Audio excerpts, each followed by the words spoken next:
Steph, obviously it was a first half that you're not used to, scoring 0 points. Going into the locker room, what was your mindset, and what did Steve Kerr tell you guys at the half? I mean, all things considered, Clay kept us afloat in the first half. The way he played was 21 and just hitting some big shots to kill their momentum. I was in foul trouble, obviously, and couldn't really get a feel or become assertive, just worrying about that. And at halftime, we're tied, and I had 0 points. Like, you gotta like that situation.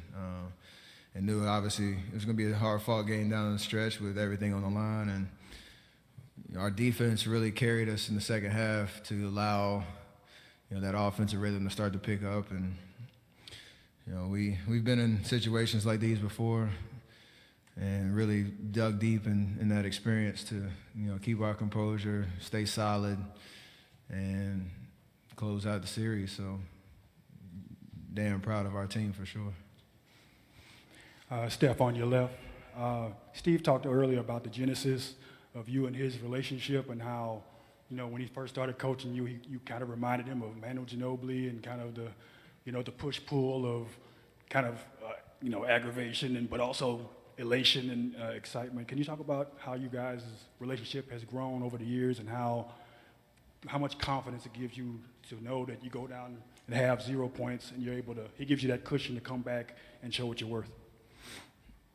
I mean, it's been a great ride, with him leading our team, and his consistency in terms of messaging, and trying to just keep the right perspective for us with the championship aspirations we've had every year, and he keeps it real with us. There's a moment tonight where I had my second foul after I fouled James on the three, and I saw on the board he had put Quinn in, and obviously I had a reaction to that. I walk into the huddle, and he keeps it real. He's like, how can I trust you to not get your third when you know how big this game is right now, and you put yourself in a situation, a predicament to get your second foul. So I got to make a decision, put Quinn in. Quinn was ready.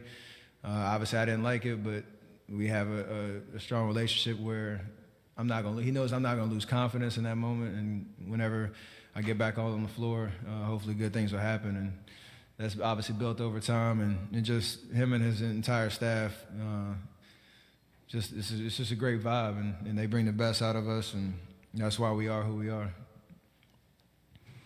Monty Poole, NBC Sports Bay Area. Steph, how do you explain the first half and the second half? I mean, we saw it unfold and develop, but in your mind, what's going on in the first half and what's going on in the second half as you're doing these things? I mean, the first half was literally just stop fouling, because you get two within the first 5-6 minutes and understand how they are going to adjust their defense to try to take me out in pick and roll situations and trapping and all that type of stuff. There's a normal kind of flow for me to get involved in the game, that scoring. But when you get distracted by fouls and you're on the bench just watching, it's tough. Again, I knew it was a 48-minute game. There's going to be a moment I could really turn it on, and second half just try to not pick up a fourth early, and then a couple shots go down, start to see the floor a little bit, understand what they're doing differently defensively, and then the floodgates open. So this stage in terms of how this game was huge. I've had games like this, maybe not as drastic, it was 0-33, but where things weren't going your way and you start to just figure it out, but I'm glad it obviously happened. Steph, all the way to your left, Valencia King, Real Talk Sports. Does a game like tonight really exemplify the motto, strength in numbers, the way you guys were able to lean into Quinn and Bell? For sure. We talked about that after KD went down, like who was going to help, fill those minutes, and again, that kind of goes back to Coach Kerr in terms of keeping it real with everybody on the bench. You don't know when your number is going to be called, whether it's from game 1 through 82 or in the playoffs, and we have guys that work hard, they take care of their bodies, they stay sharp with their skill sets, and understanding that moments like tonight is where it all pays off, and we celebrate those guys for being ready. I told Quinn when I was on the bench in the first half, I just looked, the look in, he didn't make any shots in the first half, but just the look in his eye, like he knew he was ready for that moment, and that's contagious, that confidence and that energy. So JB as well, he made a bunch of huge plays on both ends of the floor, and we needed every bit of it. Steph, Mark Medina, Bay Area News Group. What does it take to get a road win in 21 consecutive playoff series? It's crazy. I don't really know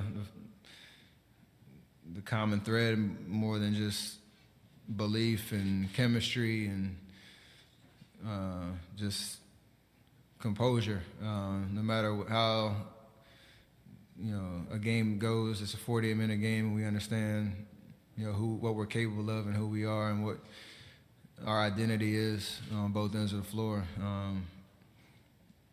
And tonight, really, I guess you break down how tonight went. That embodies, everything, really. So, pretty special night in terms of, closing out this series on the road and keeping that streak intact. And regarding Clay having a Clay game, what's his mentality like in those games? It's like he's in the park, just putting up shots on a little chain link net or something, just, enjoying playing basketball.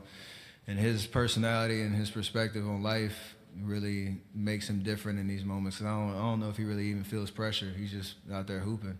The shots he was taking in the first half, understanding the situation, confidence to knock him down, was huge for us. So, we don't win this game tonight without, everybody on the court, but especially Clay in that first half to give us life and give us a reason to, be in it in the second half. Steph, on your left, Nick Friedel, ESPN. What's it like for you guys to win this game in this moment and still know that Kevin is going to come back at some point in the next series?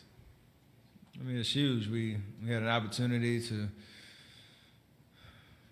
it's kind of weird saying prove a lot of people wrong, knowing what we've accomplished, but it's a lot of talk in the last 24, 48 hours about, what we should and should not do in this series with K out. But I talked about it a lot. K has been unbelievable in this playoff run. We don't get to a Game 6 opportunity to close it out without, him playing unbelievable, spectacular basketball and carrying us for these first 11 games. And the least we could do is come in here, get a win, stretch, get some rest before the Western Conference Finals, and give him an opportunity to get healthy and go chase another championship. So special. I know he's back at home celebrating, and can't wait to get back and prepare for next series. Steph, you win the game. Everything comes out great. You have 33 in the second half, but how bad were you in the first half? That's a great question. I was pretty terrible. Obviously didn't make a shot, was fouling. I think the only thing I did well was not turn the ball over for the 12 minutes I was out there on the floor. So I find a positive in everything. Mr. Curry, last time you were here, you were saying that you had listened to the chatter the last 48 hours and what people have been saying about you. What do you think they're going to say now with the performance that you had in the second half? That I get to play in the Western Conference Finals in 2019. So our story's crazy. It's been like that for the last 5 years, and it's going to continue to be until it's over. So, again, I always say I try to stay even keeled. Like after Game 3, hearing the chatter, hearing how poorly I was playing, this and that.